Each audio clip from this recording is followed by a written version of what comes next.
Hello again, everybody. Welcome to another edition of Can't Wait. Sounds terrible. We're not sponsored by Liquid Death, but death lurks, especially this time of year in Springfield. We'll cover that. That's Eleni. That's Rachel. That's Natalie. That's Patrick. I'm Dennis. Producer Grace makes this all possible, and we should be sponsored perhaps by an uneasy feeling of deja vu, because parking meters again! Exclamation point. At City Hall, Mayor Brandon Johnson's office confirmed the tentative agreement between the Chicago parking meters, the hated Chicago parking meters, and New York-based Stone Peak Partners. The deal would change ownership of the meters and who collects their profits. So at a tidy profit to Chicago Parking Meters LLC, it'd be sold to Stone Peak Partners, who I am sure, Eleni, only have our best interests in mind. Yeah, talk about PTSD, seeing those headlines come through. It's, I mean, here's to us hoping for the best. But yeah, I don't see how this is going to shake out into anything other than more terrible headlines across the board. Rachel is a Northside City resident who no doubt does the circling for parking spaces on more than one occasion. I don't think hope is a strategy. I don't think hope's the strategy. I think the strategy is just to know where the side streets are, right? And to stay away from Logan Square entirely, because every single street in Logan Square is permit only. I've circled there for an hour before. So, yeah, I just maybe just take CTA. That's what they're really trying to do. Get us all back on CTA. So, Natalie, Springfield, everybody seems to be getting along great between Springfield and City Hall, quite frankly. And we've stayed out of the stadium debates here because we do some work in the wide world of sports. But the mega project legislation that's moving through the session was an opportunity for the governor to do a media availability the other day downtown Chicago. And he used that bill as a jumping off point to, I don't know, question the strategy and timing of City Hall when it comes to their Springfield agenda. He said that City Hall waits too long to engage lawmakers, not just on the Bears bill, but on every issue. Quote, I present the budget to the legislature in February. Then there's February to May. There's all that time to come talk to legislators. We've seen almost nothing out of the mayoral administration here on that subject, or really any other. And so to show up in May and to have a bunch of demands seems a little late in the game. So why would the governor be going off on the mayor? Is it just because of the Springfield tensions? Well, it's like watching a bad movie, or PTSD, as Eleni said. It's like, bad version of Groundhog's Day, where we've seen this movie before with the mayor who shows up in the 11th hour down in Springfield. He's done no legwork and, wants to pass a Hail Mary over to the legislature without doing any of the real relationship building and groundwork. So it might be a degree of frustration where this is, still creating chaos, where they're trying to literally get this over the finish line and keep the Bears in Illinois. I think that's actually what the governor said in terms of, if he really wanted the team to stay in Chicago, where was he many months ago? And I think a lot of us have that question. But at this point, it's a matter of, do we keep them in Illinois or not? It's no longer a question of Chicago. And so I think he's very concerned, obviously, with his national ambitions of potentially losing a major professional sports team to another state and all the headlines that could create. So, Eleni, assuming we all survive past this session as a state, as people, as individuals on this planet, does this inter-democratic party fighting help the governor? Because at some point, doesn't he have to talk about how he can get things done governing the whole state and not just the other 101 counties?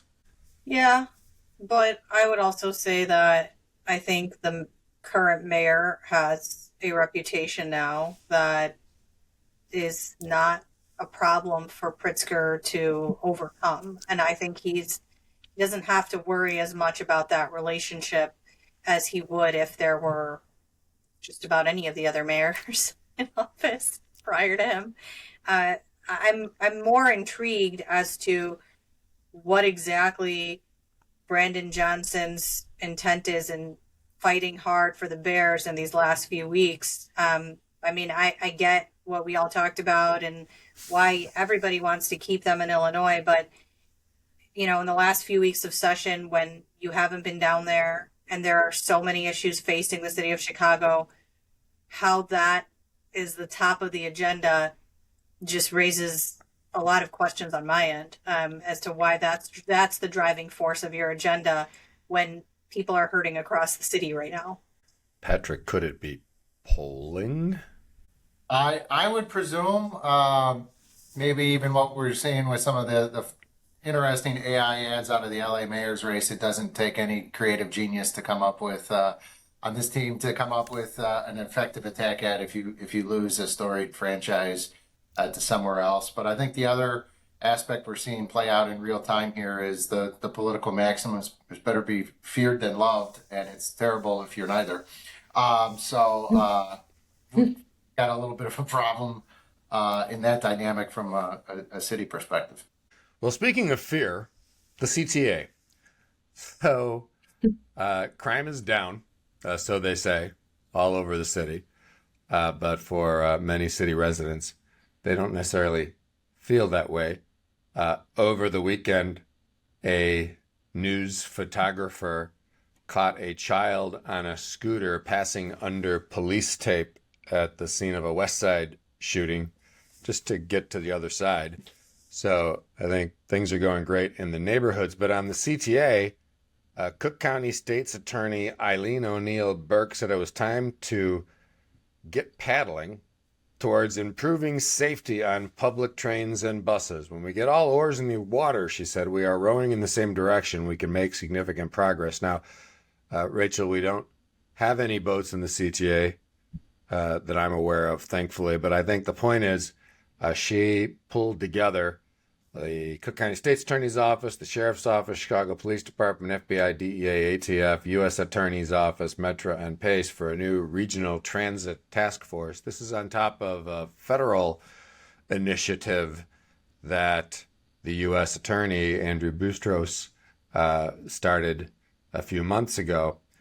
So they're going to crack down on crime on the CTA. CTA says crime is down, but the Sun-Times says that's actually not so fast.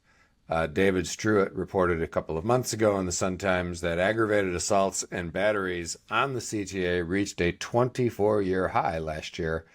And the Trump administration, of course, was threatening to cut millions of dollars in funding because of crime in the CTA. So this seems like welcome news from the state's attorney.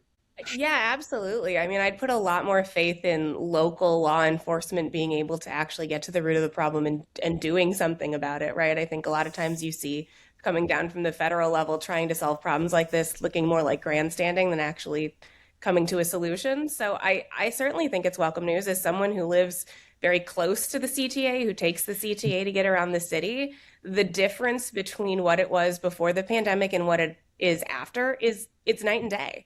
And it's not just the violent crime, it's everything. So if we can get to the root of some of that stuff, maybe we can improve the whole system for everybody. I think it's great news. Eleni, it's probably also great news for the state's attorney's political handlers because over the last few weeks, the news has been covering her decision not to press charges against ICE agents. And so rather than defending from a legal perspective why they shouldn't investigate some crime, here she is using the bully pulpit to crack down on crime in a place that most Chicagoans relate to. Yeah, I mean, we know that there's a united front on the hatred of the CTA at the moment. And I think, just from, as Rachel was saying, not just a safety perspective, I mean, just logistics. I mean, we talk about the ghost buses and people waiting to get places for hours. There is just a fundamental issue with that agency right now. And, we've said this before on this show. If you're explaining, you're losing. And so instead of continuing to talk about ICE, she's pivoting to a message that she knows she will get support from everybody almost. Seems like it's low-hanging fruit, too, prosecuting crime on the CTA. Well, no one's going to fight against you on that, right? You're not really going to have people coming out to say, no, she's wrong. So it was a great pivot by her on that front. So speaking of pivoting, Patrick, Kathy Salvi has been ousted as the chair of the Illinois Republican Party, and DuPage County elected official Bob Grogan is taking over. Does it matter? Well, it's the party that loves free and fair, robust elections. I'm glad it was handled swiftly and the results were communicated in a short time period after the election window. It's very important to us. But joking aside about its matter, I do think it is, we've all lamented somewhat the state of our political nature in this country. And as an adversarial party kind of system, we do need people willing to fight it out and be the opposition. And so the fact that there even was a leadership election, I think is a good thing. And we'll see where it goes from there. So, Natalie, the outgoing chair, Kathy Salvi, who's a lawyer and from a family of lawyers, attacked House Republicans who supported the Bears bill last year, and also, failed to field a full statewide slate in the primaries. So one of the statewide offices had a write-in candidate. So I guess there's only place you can go is up. No, I think she's going down. In a statement, Mr. Grogan, the former DuPage County auditor, said Illinois Republicans are united, and he's excited to get to work electing Republicans up and down the ballot in November. So there you have it. It's going to be Rachel. a great year for them. Good luck with that. Speaking of good luck to, and I'm going to butcher his name, so I apologize in advance, Wabe Barbosa, who set out to run every street in Chicago. But he didn't know how long he'd still be allowed to be here under his visa. And there were still a few more streets to run on. But the Roosevelt University graduate student got some good news in that Roosevelt has arranged for him to teach undergraduate classes, allowing him to stay a little bit longer on his visa. So the good news is that he can run the streets of Chicago, and he's become such an influencer, such an online sensation that he said that he's gotten 500 marriage proposals, and he's also had people offer to adopt him so that he can stay in Chicago and keep running. So maybe that should really belong in Sounds Terrible, Eleni. As a broken down old runner myself, I don't recall ever getting this kind of a sensational response. Well, I'm just like, is he running because he can't get on the CTA and that's why he needs to get his miles in? I mean, yeah. I'd be curious to see who some of these marriage proposals are from, and you could probably get a good segment on Sounds Terrible just from that. It was that threat of criminality. Nothing like a bad boy wanted by the law for the proposals to flow. And yet promoting a healthy, fit, active lifestyle. It's enough to make me not want to run ever again. Well, he said after his last lap in the last neighborhood that he needs to cover, it will show how much community and how much love there is for people here and how much love there is for people that truly embrace Chicago. So suck it, Eleni, with your negativity. No, something about someone who no one has had anything negative to say about just about ever. Chicago lost a legendary figure, someone that actually Eleni, knows the family well. She introduced me to some of the family members. Sam Sianis passed away. He was 91 years old. Of course, he inspired the famous cheeseburger skit on Saturday Night Live a few decades ago. But the face of the Billy Goat Tavern and Grill on Lower Hubbard and a few other locations has passed away after a ripe, long age. And Eleni, he sounds like a guy who was grinding and working in the restaurant till almost his last days. Yeah, I think that's right. I think you'd see him at any of his locations almost every single day. And I think he is one of the last, not the last, but in the kind of the last generation of immigrant parents that are of my parents' age and whatnot that, worked all day, all night and, don't know anything different. And it'll be interesting to see how the next generation, and he has several kids, all of which are very successful. And so it'll just be interesting to see where Billy goes from here. There's a beautiful obit in the Tribune, and I would recommend, if you just want to read some great writing by a live human being, Rick Kogan, who I'm so glad he's still contributing over at the troubled asset known as the Chicago Tribune, because it's a beautiful piece. And it opens with a vignette of, until his recent days, he was still at the restaurant after closing time, putting the chairs up on the table so the cleaning crew could clean the floor. So it's a great piece. And he truly was the GOAT. Well, speaking of the GOAT, Producer Grace, it's time for the sad trombones of Sounds Terrible. And that sounded terrible. I don't know what is in my throat. Maybe it's a cheeseburger. Anyway, who wants to lead off with their Sounds Terrible anecdote for the day? I can go. I nominate Natalie. Oh, okay. Eleni was the queen of terribleness, was eager to jump into anything terrible, but I want Memorial Day weekend, which most people enjoy barbecues, and we usually go visit family in Wisconsin, have lovely, relaxing weekend. I'll be in Schaumburg on a treeless parkway watching my kiddo play soccer, who decided to do that instead of the relaxing weekend. So I will not be shopping at the mega malls. I will be, again, on a treeless field. It is very hot there usually. I haven't checked the weather, but it is one of my worst nightmares. I love watching him play. It's super fun, but this is one of the most terrible places to watch a game. Well, maybe you can catch a stop at Sparrow afterwards. Do they still Can't have wait. those? Or the big Cinnabons?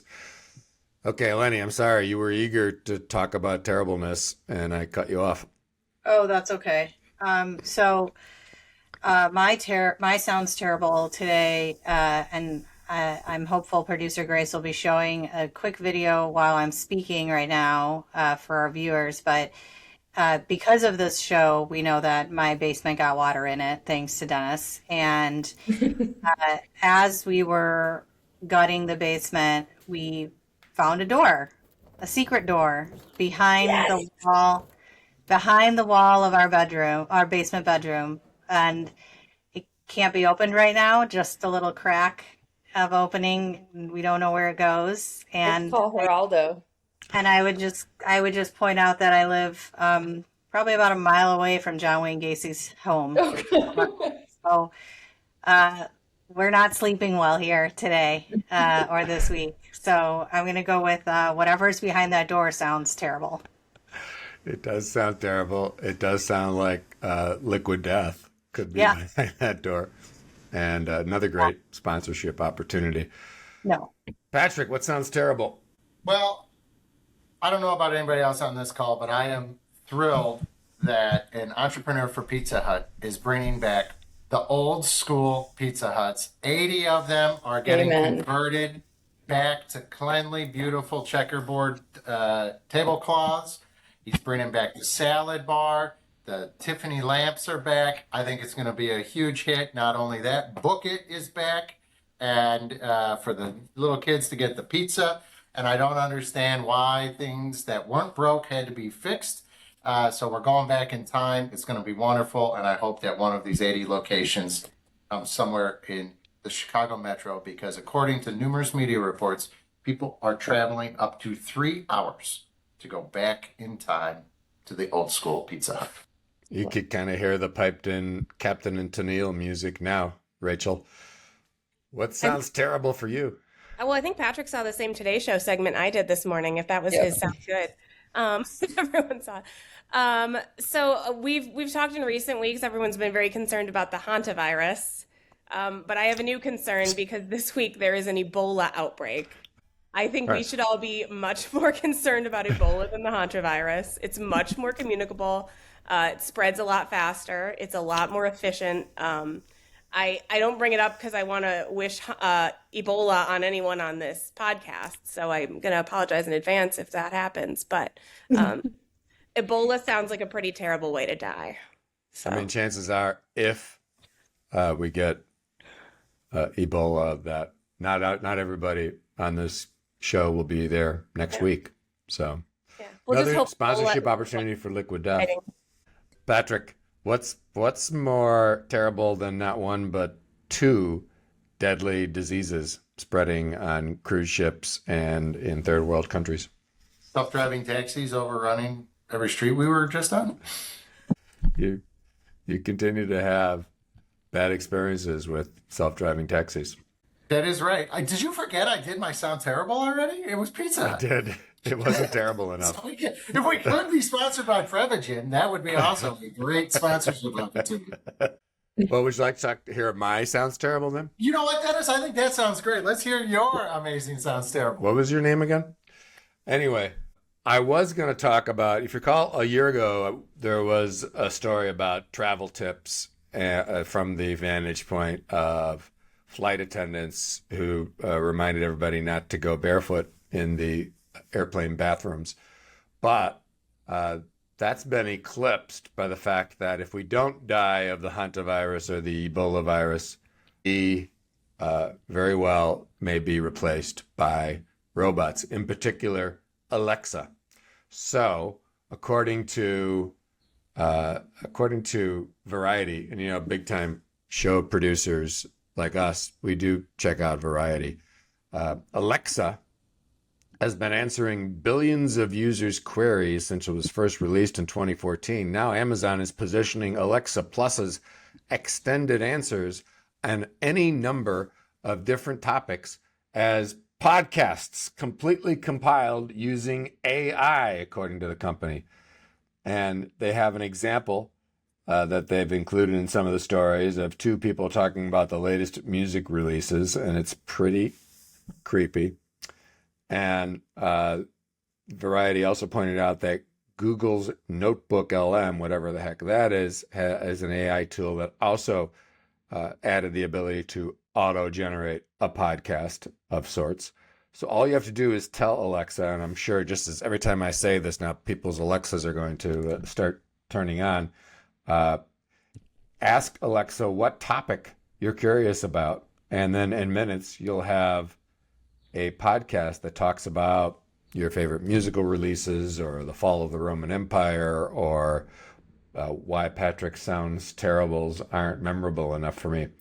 So getting replaced by Alexa, that sounds terrible, but I dare Alexa to have the depth of knowledge of terrible things that we have here through our, how does the saying go? Through our lived experiences. And those lived experiences include Springfield and City Hall, where it always sounds terrible. Everything here in Chicago is terrible, and we're going to talk about it on this show every week. We thank you for joining us. That's Eleni, Rachel, Natalie, Patrick, producer Grace. I'm Dennis. We'll see you next time.